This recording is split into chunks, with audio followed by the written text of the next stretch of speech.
Go ahead and open your Bibles to Matthew chapter 15. Matthew chapter 15. I know every Sunday we have guests with us, and I'm so grateful. I also know every Sunday we have guests worshiping with us online. Every once in a while we have church people worshiping with us online, and that this morning some of my family is at home, so hi to my wife, hi to Abby, hi to her friend Livy from school.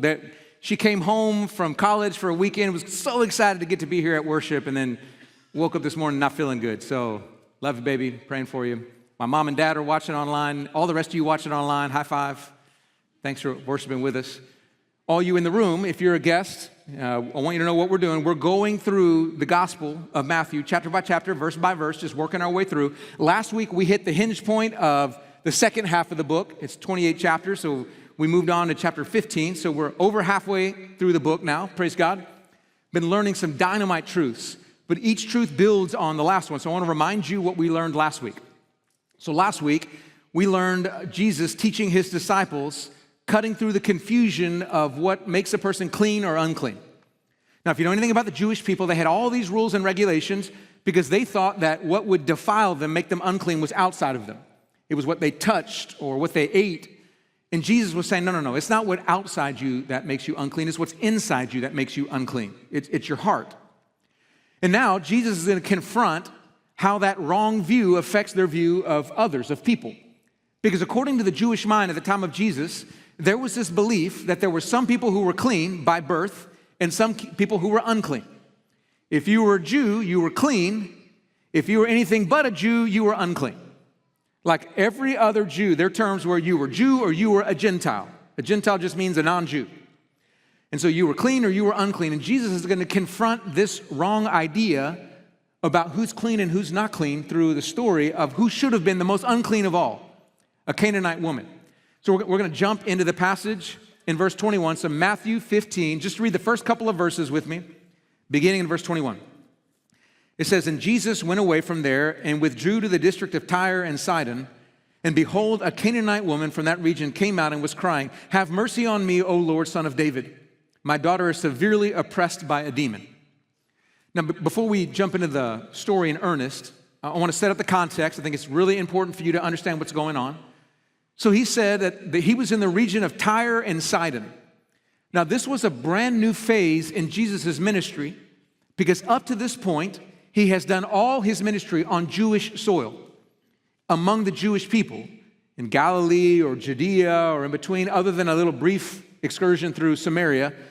But in those regions, this is the first time he goes to a full-blown Gentile region. So Tyre and Sidon were 30 and 50 miles north of the region of Galilee. And these were the historic enemies of the nation of Israel. These were bad people, and they didn't like them. And the worst of all would be a Canaanite. It says this is a Canaanite woman. Now, if you know anything about Canaan, Canaan was the ancient people group, the Canaanites, who were in the Promised Land. And they were the ones that Joshua and the nation of Israel had to dispel so they could inherit the Promised Land.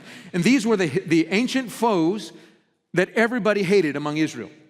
So to call a woman a Canaanite woman was basically a political term that was like hypercharged. It'd be like a Republican going, "You're just some woke liberal." It'd be like a Democrat going, "You're just some MAGA Trumpite." It's like intended to be politically charged. To call somebody a Canaanite was a political slap in the face. They were the hated people. And here's this Canaanite woman that comes. Now, she comes up to Jesus and says, "Have mercy on me, Son of David." Now, it's super intriguing that a Gentile Canaanite woman would call Jesus the Son of David because that was a Jewish term, and she was not a Jewish lady. So there's all this debate about how she knew to call him that. Some say, well, maybe she was a convert over to Judaism. But I honestly think, as I studied the passage, that that's not what's going on. I think what's going on is that she knew what happened back in chapter 9 about the two blind men. There was these blind men that came to Jesus, and they said, pretty much verbatim, "Have mercy on me, Son of David." And they cried out over and over again, and Jesus healed them. So she knew, okay, that's what you call this guy. You call him the Son of David, and you ask for mercy, and he gives it. And now what you're about to read as we go into the story is a master class on prayer. Like how you pray in order to receive the power of Jesus, how you approach him the way he wants to be approached. And you're going to learn it from a Canaanite woman. So let's pick back up. So in verse 22, it finishes with her screaming out, have mercy on me, O Lord, Son of David. And then look how Jesus responds in verse 23. It's pretty striking. But he did not answer her a word. And his disciples came and begged him, saying, send her away, for she's crying out after us. He answered, I was sent only to the lost sheep of the house of Israel. But she came and knelt before him, saying, Lord, help me. And he answered, it is not right to take the children's bread and throw it to the dogs. She said, yes, Lord, did even the dogs eat the crumbs that fall from their master's table? Then Jesus answered her, O woman, great is your faith. Be it done for you as you desire. And her daughter was healed instantly. So much beautiful stuff going on over here, but you have just learned how Jesus wants to be approached by this Canaanite woman. So it's so intriguing to me. I mean, just fascinating to see this woman come up to Jesus, begging him to help. When it says that she came up and cried out, have mercy on me, O Lord, Son of David, that word crying, when it says, and she was crying, is a present tense participle in Greek. I'm going to geek out over you a little bit here. That's an ongoing action, which meant that she just kept saying it over and over. Have mercy on me, Son of David. Have mercy on me, Son of David. Have mercy on me, Son of David. To the point where the disciples were like, get this woman away from us. She's annoying the fire out of us. Jesus, do something with her. And she's over there, have mercy on me, have mercy on me, have mercy on me. And it says that Jesus didn't say a word to her. Can you imagine how frustrating that would have been? I mean, here she is begging Jesus because her daughter is severely sick and possessed by a demon, believing this man has the answer, and he won't even talk to her. Got to be honest with you. I think there are times in all of our lives where we feel the exact same way. Where we're crying out to God, have mercy on me, I need you, Jesus, I believe in you, Jesus, and he's not answering us a word. There are some of you, I'm convinced of it, that have come forward for prayer week after week, asking the Lord to heal you, and he has not yet healed you. You're coming in faith, begging him, and he has not done anything. There are some of you that prayed, asked God to heal somebody else, and God didn't heal them. And it felt like he didn't even care. There are some of you who've been begging God to heal your marriage, and your marriage is still crumbling into pieces, and you can't stop it. There's some of you who've been praying for God to provide for you, asking him for provision, trusting in him, and you're still flat broke. Don't know how you're going to pay the next bill that comes. There are some of you who have been desperate on your knees, crying out for God, for something in your work situation or some relationship or a wayward child or grandchild that you're just begging God to save, and it seems like he's not even listening to you. When those moments happen, it can be overwhelmingly painful. And in those moments, many of us become desperate and angry and rebellious and lose hope, even turn our backs on God. If you're going to ignore me, God, then I'm going to ignore you. Well, this woman is in that situation. But as you read the story, what you realize very quickly is that Jesus was not ignoring her because he was rude or cruel or mean or uncaring. He was actually doing something through the silence. And that's what I want you to recognize. In fact, I want you to write down. You're going to have 3 points this morning. I want you to write down the first one. Here's what it is. God's silence exposes the condition or the quality of our faith or the lack thereof. When we're begging God, asking God to do something, and he's not speaking to us, his silence is doing a work. It's exposing what's really inside. It's exposing the quality or the lack thereof of the faith that we actually have. If when God is silent and you get angry and rebellious and bitter, you're getting to see a window in your heart. Or when God is silent and you keep pressing in and asking and asking and asking, you're getting to see a beautiful faith. That's exactly what was going on with this woman. God's silence was actually a window exposing what was inside of her. And do you know what Jesus saw? He said it at the very end, verse 28. It says, Jesus answered her, O woman, great is your faith. By the way, that word great is megale in Greek. Mega faith. He said, mega is your faith. Because she just wouldn't let down when Jesus was silent. Here's what's interesting. There's only 2 times Jesus calls anybody's faith mega. They use that word megale. it was here referring to the Canaanite woman. The other time was referring to a Gentile Roman soldier, a centurion. Isn't it interesting? The two times he calls somebody mega faith is Gentiles, both times. What's super double interesting is that back in chapter 14, when Jesus talks to Peter, he says, "Oh, you of little faith, why did you doubt?" So here's this Canaanite woman with mega faith, and here's Peter with little faith, and you see the juxtaposition of the two. Now, I think what you're learning right here is what stirs the heart of Jesus. And I want you to get to see this because in the silence, God is showing you what you're really made of. So I'm going to help you out. I want to write this out for you. You may want to take these notes, but this right here is going to be a way to understand how God moves and what stirs him. So above this line, we'll just write mega faith. That's what the Canaanite woman had. She had mega faith. Now, mega faith was born from one simple thing. In fact, I want you to write this point down, just a little below this graph. This is the second point I want you to see from this story. What stirs the heart of Jesus, nothing stirs the heart of Jesus more than two words: shameless persistence. If you want to know what stirs the heart of Jesus, it's just those two words: shameless persistence. Now, shameless persistence is an interesting thing because Jesus talks about shameless persistence a lot. If you were to go over to the Gospel of Luke, and we'll get there soon enough, in chapter 11, there's a story about this guy who has some people come in unexpectedly to his home and he doesn't have any bread. And so he runs over to his neighbor's house and he goes and knocks on the door. He says, "Buddy, wake up, I need some bread. I have some people over. Come on, wake up. And no answer. He just keeps on knocking. It says, finally, the dude is in the bed with his family and he shouts out, "Go away, we're all in bed asleep. Come back tomorrow." And the guy goes, "Come on, wake up. And it says that finally the guy got out of bed, gave him bread simply because of his shameless persistence. And then Jesus says, "I want you to pray like that." Later on in chapter 18, there's a story of a widow. And she needs justice. And there's this judge, and he's not a good judge at all. And so he won't give her justice. And it says that this widow every day would go to court and would go to the judge and say, "Give me justice, give me justice, give me justice." And finally, it says he was so annoyed by the widow that he gave her justice. And Jesus says, "Pray like that." He loves shameless persistence. Jesus says, "I want you to try to annoy me. Make it your goal to annoy me because I just get delight." Nothing stirs the heart of Jesus like shameless persistence. And that's exactly what you see in this woman. Jesus is silent. He's not answering a word, and she will not give up. Shamelessly persistent. But I want you to know where these things come from. They come from two different things.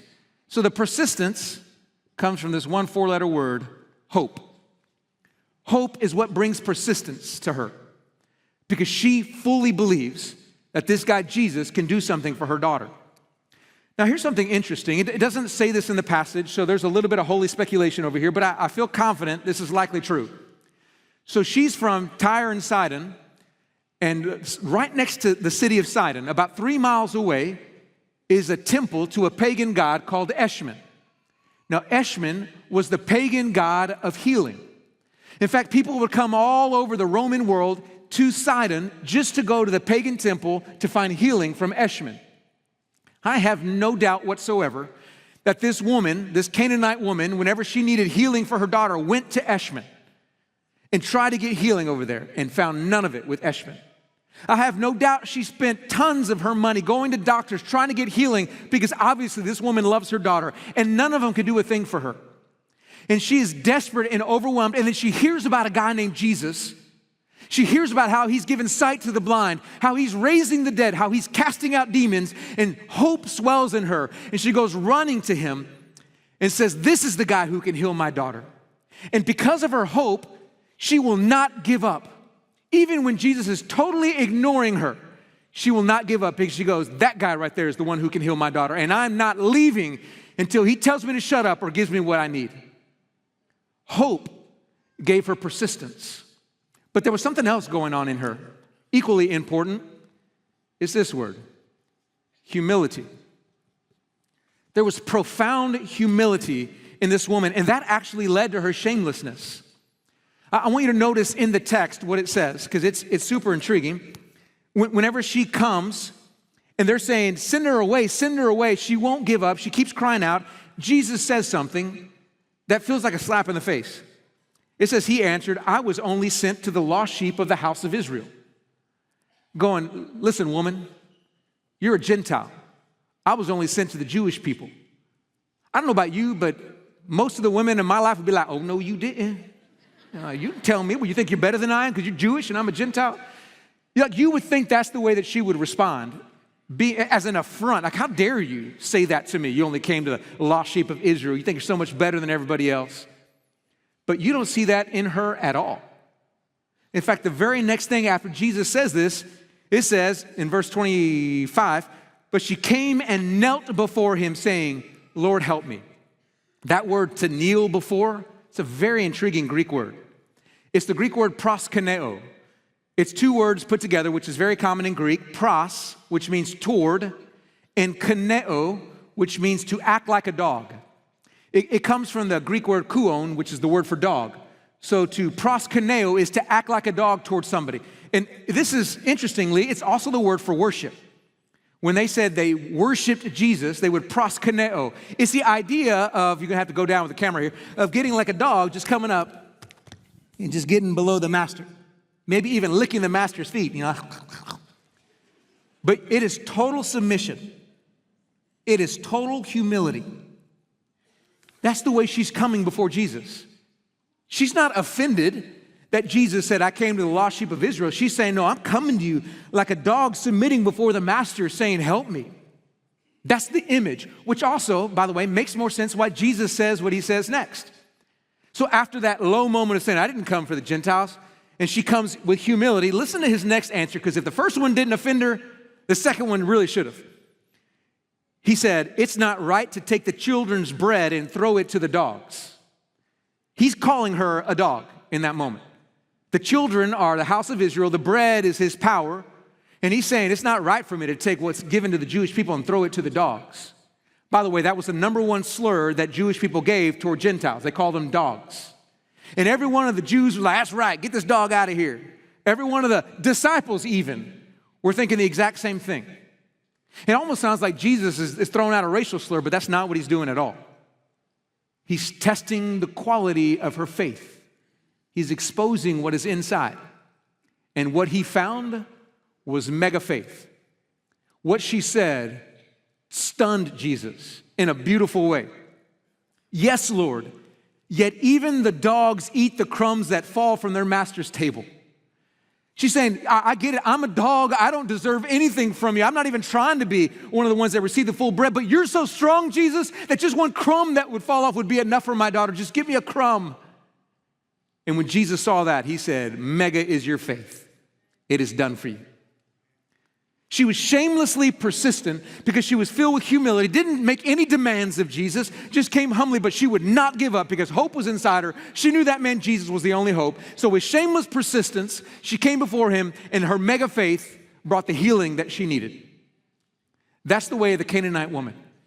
Now here's what I told you before. I want to say it again. This whole message is about how to pray, how to approach Jesus.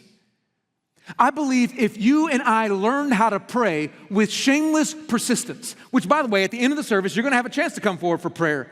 And I'm going to encourage you to be shamelessly persistent, just like the Canaanite woman, because I believe that if we approach God like that, with humility and hope side by side, we would see so many miracles of Almighty God, we wouldn't know what to do with them. But here's our problem. We don't actually have the mega faith of that Canaanite woman. We have this. Little faith. Now, little faith, let me tell you, is exactly what the disciples had. They didn't have the mega faith of the Canaanite woman. And you're about to see as we finish up the passage, compared to the Canaanite woman, the disciples had pretty sorry faith, pretty minuscule faith.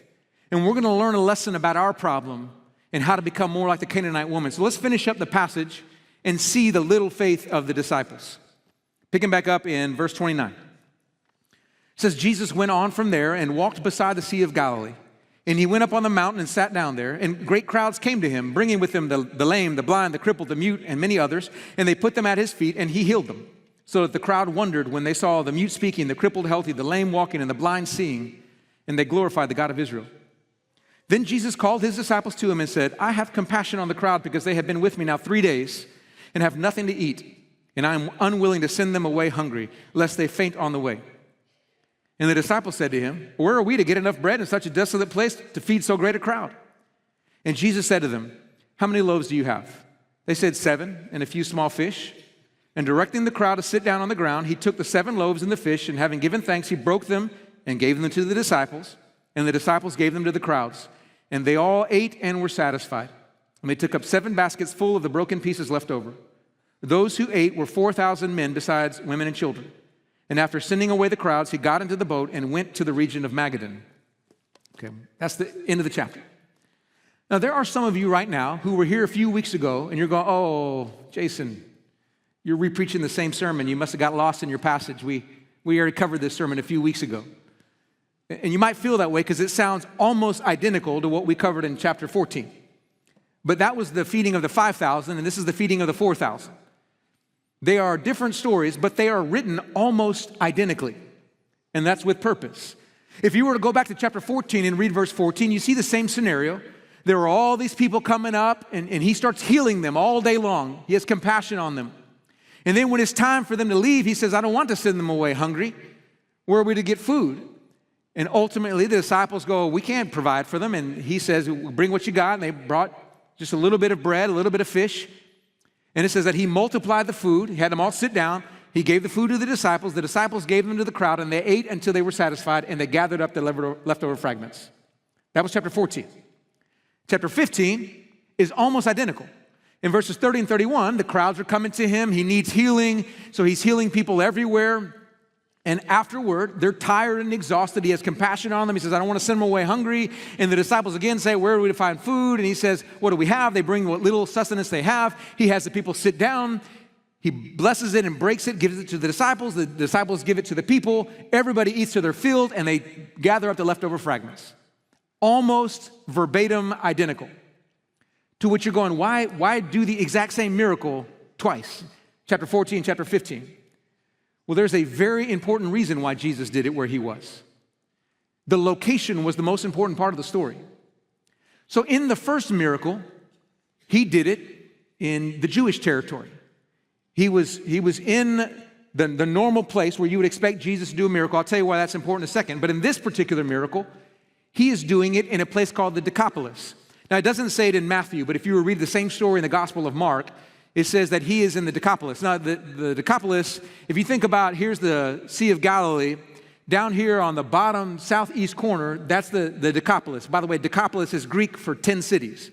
There were 10 Greek cities. They're all Gentiles down there. And that's where Jesus is doing this ministry. So he does this miracle among the Gentiles. Now, it's going to be really important in a second. But before I get there, I want to go ahead and bring up the obvious question all of us should be asking. How in the world could the disciples, after just the chapter before, seeing Jesus feed 5,000 men plus women and children, just a chapter later when Jesus says, I want to feed these 4,000 men plus women and children, and they go, where are we to get enough bread to feed all? Does it ever strike you like, how thick can you be? Like you literally just saw him feed even more people. You saw the miracle. And by the way, Peter, remember you walked on water because Jesus was walking on water. You saw him healing all this. I mean, you've seen like so much from him. Where in the world do you get off going, where are we to find food to feed all these people? And honestly, when I wrote the first go at this sermon, I was going to teach about how quickly we forget the miracles of God. Until I realized that's not what's going on here. They didn't forget what Jesus had done back in chapter 14. There was actually something more sinister than forgetfulness. There was another word, and I wanted to show you where little faith comes from. It's a 5-letter word, and this is what's going on with the disciples. Pride. The reason why they went, where are we to find bread for these people to eat, is because their hearts were filled with pride. Now you're going, I don't know what you mean by that, Jason. Well, let me explain what I mean by that. So I didn't get into this because of a lack of time a few weeks ago when I was preaching on the feeding of the 5,000, but that miracle was very significant to the Jewish people because around the time of Jesus, one of the biggest hopes among all the rabbis, and so many of them wrote about this, we have records of it, they believed that when the Jewish Messiah came, he was going to recreate the manna miracle in the book of Exodus, and he was going to do it during the time of Passover. So the Jewish Messiah would come during the season of Passover, and he would recreate bread from heaven, and they would know that's the Messiah. Now, by the way, if you look at the account in John chapter 6, it makes a subtle little point, almost seems out of place, where it says, now the Passover, the feast of the Jews, was at hand. And then Jesus looked up and saw the crowds and said to Philip, where are we to buy bread so these people may eat? And then it says he was testing them because he already knew what he was going to do. But it makes a small little line during the Passover. Now, whenever Jesus has them sit in these circles and he's feeding them bread, they are experiencing bread from heaven, manna. They're experiencing the greatest Jewish miracle that all of them had been waiting for, which, by the way, in the end of the story in the Gospel of John, which is also why it says, when the crowd saw the sign that he had done, they said, this really is the prophet. And then it says, Jesus, perceiving that they were about to come and take him by force to make him king, he withdrew again by himself to the mountain. You see, they saw the miracle that he made manna come down on earth during the time of the Passover, and they said, this is our king. That's the miracle we've been waiting for. This is the great banquet of all the Jewish people where God is finally going to feed us manna from heaven again. Which also is why later on, when the Jewish people find Jesus on the other side of the Sea of Galilee, they say, what sign are you going to show us that we can see and believe you? Our fathers ate the manna in the wilderness because it says that God gave them bread from heaven. I mean, they say this in John 6. They were waiting for him to reproduce the manna miracle day after day after day, just like it happened in the book of Exodus. But that was a Jewish miracle for the Jewish people. Now, I want you to remember, they're no longer in Jewish territory. They're now in the Decapolis. And so pride made them believe there is no way Jesus is going to recreate that Jewish miracle on Gentile people. That's why they said, where are we to buy bread so these people may eat? It wasn't they forgot the earlier miracle. It's because their pride made them think there's no way God would give Gentiles this miracle. See, there's something pride does to you. It actually does two things to you. And I want you to know both of them. Here's the first one. Pride will make you self-absorbed. Pride will always make a person self-absorbed. They'll start to think it's about me, it's about my house, it's about my honor. And that self-absorption will cause you to miss so many of the miracles of God. So these Jewish people, they were self-absorbed. These disciples, they thought there's no way God's going to bless Gentiles. It doesn't matter that Genesis chapter 12, verse 3, when Abraham received the promise from God, he said, through you, all the nations of the earth will be blessed. They kind of cut that out of their Old Testament.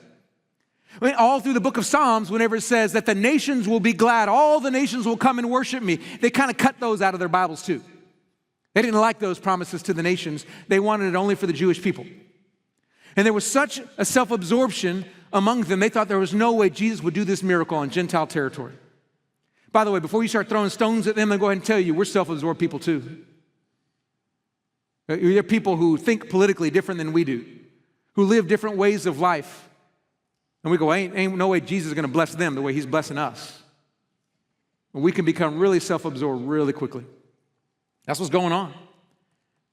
It's not that they don't remember what he did. They just believe there's no way Jesus will do it there. But there's another problem. Pride doesn't just make you self-absorbed. It makes you one other thing. It makes you self-reliant. It makes you think that it is up to you to make it happen. Did you notice what the disciples said when Jesus said, I don't want them to go away hungry. They might faint on the way. Then the disciples said, where are we to find bread to give these people food? Where are we? We can't do it. You see, they thought the moment pride entered in them, it must be on their shoulders to get it done, and they didn't know how to do it. Now, I want you to notice something. These are antithetical. When you are self-absorbed, you are the opposite of humble. Humility is coming before God saying, I don't deserve anything. I'll just take the crumbs. Self-absorption says, I deserve it all. and it better come my way. They're antithetical. Hope says, Jesus, it's up to you, because if I can't do it, I know I can't, and if you can't do it, no one can, but I believe you can. I trust in you. Self-reliance says it's up to me and my power. They're antithetical, which is why when pride is in the mix, nothing good can happen. Third point I want you to write down. The second one was about shameless persistence. I told you nothing stirs the heart of Jesus like shameless persistence. Here's the third one. Nothing pains the heart of Jesus like pride.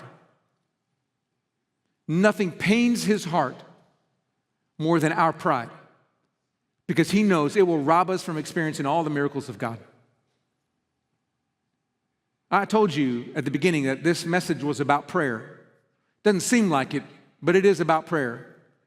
And it's reminding us every time we approach Jesus, we approach him with shameless persistence born from humility and hope, or we approach him with pride that makes us self-absorbed and self-reliant. This has no power.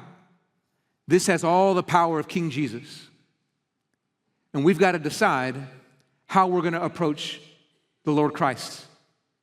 And you've got to decide that right here, right now.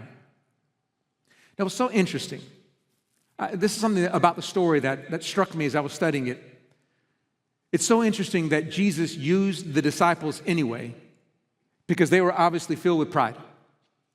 And yet Jesus still said, have them sit down, let me do this miracle for you, and let me show you who I am. They had completely failed Jesus. They had little faith, not mega faith like the Canaanite woman, and Jesus used them anyway. You want to know why he used them?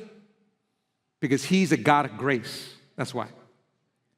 That's really good news for you and for me. These disciples, they didn't just fail him in this moment. In just a little bit of time, they're going to be in Jerusalem, and they're going to fail Jesus all over again because of pride. They're going to see the tide turn against Jesus. They're going to see the officers and the Sanhedrin and the Pharisees come against Jesus. And whenever Jesus is arrested, you know what they do? They run. And you want to know why? Because they're self-absorbed. That's why. They're worried about their reputation and how they look hanging out with this Jesus guy. And so when Jesus is arrested, they scatter like cockroaches when the lights come on, because they're so self-absorbed. You even see in that moment, what does Peter do? He's so self-reliant, he gets his sword out. He's just like hacking away at people, thinking somehow he's going to protect Jesus with his little sword. Like, it's up to me now. I got to do it. All the disciples were the same way. They were filled with pride, and in Jesus' greatest moment, they all failed because they were self-absorbed and self-reliant due to their pride. But then something incredible happened. Jesus dies on the cross. They recognize they all failed him. He goes into a tomb, and then 3 days later, he raises up from the dead. And they get to come back before Jesus, and they get to have a second chance. But this time when they come back before Jesus, they're not self-absorbed anymore. They are humbled, because Peter knew how much he failed. The disciples knew they had abandoned Jesus, and they came with humility. But they saw a resurrected king, and they knew if he conquered death, ain't nobody going to stop this guy. And hope fills them. And once they have humility and hope, these disciples become shamelessly persistent. And you go look at the book of Acts, and you see all that these guys do. They will not stop. Try to kill them, they're not going to stop. Try to hurt them, incarcerate them, beat them up, throw them in jail. They get out, and they go right back and keep on preaching. Shamelessly persistent, because they're now filled with humility and hope. And that mega faith changed the world. Let me tell you some really good news for you. It doesn't matter how many times you have had a little faith, how many times you have been prideful. This morning, you have a chance to humble yourself and to put your hope in Jesus Christ and to be shamelessly persistent and see him do what only he can do. Nothing stirs the heart of Jesus like your shameless persistence. And I'm going to give you an opportunity to be shamelessly persistent. I'll tell you what's going to happen. We're going to have a prayer time down front. We do it every single service. There's going to be a lot of us, staff and prayer team members, spread all around the front. And it's going to be an opportunity for you to come and to say, I need prayer. For you to come and to bow down. For you to come and to say, join my hands. I want prayer for this issue. Some of you are going to have to be shamelessly persistent because you're going to think, well, I already came before. I came last week and I asked God to do something and he didn't do it. I asked him to heal me and he didn't heal me. I asked him to solve my problem and he didn't solve it. And you're going to be struggling with that whole silence of Jesus thing that will affect your faith. Shameless persistence says, ask again. Ask again. Ask again. Ask again. Don't stop asking until he tells you to stop or he gives you what you're coming for. That's what that woman did. She did not stop screaming out, have mercy on me, O Lord, Son of David. Have mercy on me, O Lord, Son of David. She annoyed Jesus and he loved it. And some of you are going to have to say, I've been anointed with oil and prayed 20 times and nothing's happened. Well, this morning is going to be 21. And maybe next week's going to be 22. And you're going to keep asking God to do what only God can do until he tells you to stop or he gives you the answer that you need to hear. I'm going to encourage you. There's only one thing that will stop you. It's this word right here. Pride. You could get self-absorbed and start thinking, man, what are people going to think about me? They're going to think I'm a wackadoodle if I keep coming back every single week. Keep coming forward. Or they're going to think I got issues if I come down forward. I don't know if I want that. It's time to be humble and to say, who cares what anybody else thinks about you? Who cares if the whole room thinks you're a wackadoodle? If Jesus sees shameless persistence, that's mega faith. Some of you are going to go, I don't know, I've tried so many times. I guess he's not going to do anything. It's up to me now. Don't be self-reliant. Don't walk out of here trying to handle this thing on your own. Put your hope in Jesus Christ. You come to him and say, Jesus, you can do it. I can't. I'm not going to rely on myself. I'm going to trust in you. That's what shameless persistence is. That's what faith is. And you're going to have a chance to come and to be shamelessly persistent and delight the heart of Jesus when you do. I'm going to give you a chance in one moment. One last thing I want to say before I do it. There are some of you, and your step of faith is the most important step of all. It's time to come and put your faith in Jesus Christ and let him transform you and let him save you and let him give you a fresh start on your life. Did you know that this woman, this Canaanite woman, also told us how to come before Jesus to receive his salvation? It's the same step. Have mercy on me, Jesus, Son of David, have mercy on me. When you cry out for mercy, it's saying, I need forgiveness. I've sinned. I'm going to stop blaming my parents, my friends, my spouse, my whatever, and I'm going to own it. It's me. I've sinned. I'm broken. Jesus, I need you to fix me. Have mercy on me, Son of David. There's a great story. We're going to get to it later in the book of Luke, chapter 18, where there's a tax collector and a Pharisee, and they both go into the temple to pray. The Pharisee, he's so filled with pride. He says, I thank you that I'm so good. I fast. I give my tithe. I pray. And I thank you, I'm not like this tax collector. And then there's that poor tax collector. He's just over there, and he's just down like this. And it says that he won't even look up into heaven. He's like that dog. He's proskuneoing. He's approaching like a dog, not even looking up, and he beats his chest. And then he says almost the exact same words. Have mercy on me, a sinner. And then Jesus says, that tax collector is the one who walked away justified, not that proud Pharisee. There's a moment where you have to say, I'm humbling myself before you, King Jesus. And I'm going to choose to bow down and say, have mercy on me, a sinner. Save me. I cannot save myself. It requires humility, but hope that he can do what you cannot do. All the times you've tried to change yourself and you couldn't do it, he can do it if you trust him. That's why the symbol, we always come over here, and the symbol is a baptistry.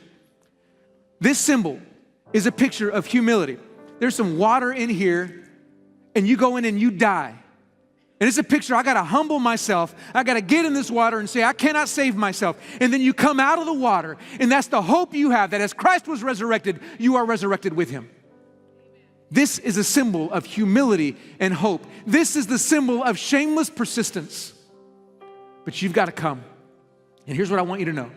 Some of you right now, as I'm talking, you're feeling that sense that, oh man, he's talking to me. I need to go forward. And I want you to know, as soon as I have y'all stand up, hell is going to fight against you to keep you from coming. We were praying around on Friday, and I just sensed from God, he was saying, hell is going to fight against every single one of you coming forward.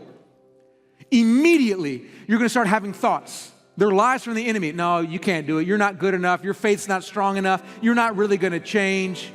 Not today, maybe next week, maybe next month, maybe next year. Now's not the right time. All these lies are going to start flooding your head. And it's hell fighting to keep you from coming, because Satan knows that if you come humbly filled with hope in Jesus, you're going to be robbed from his kingdom and brought over to the kingdom of the beloved Son. And he knows that you're going to be a danger to his kingdom. He didn't want you to come. And you got to be shamelessly persistent. Each step is you fighting against those voices. There are some of you, and literally it is going to feel like your feet are concrete. You're going to be going like, what's going on? I can't even move. And that's the enemy trying to keep you from coming forward. And I got some really good news for you. Greater is he who is in us than he who's in the world. Which means there is victory, even for your legs, to break free and to come forward if you trust in Christ. Shameless persistence. There's some of you clapping, hoping if I clap, that means I don't have to go forward. That's not what that means. He's calling you to respond. I want you to stand to your feet right now. I'm going to invite the prayer team to come fan out around here. Who's willing to be shamelessly persistent? Who's willing to come say, I need prayer, and I'm not going to stop asking for God to do what only God can do. It doesn't matter how long we have to be here. Shamelessly persistent, asking God to do it over and over and over again, believing he's your only hope. Most importantly, how many of you are ready to say, I'm not going to let hell keep me back from redemption, from finding salvation in Christ. I'm ready to humble myself and put my hope in Christ Jesus, repent of my sins, trust in him. I'm ready today. If you're ready for that, we're ready to receive you. You come forward.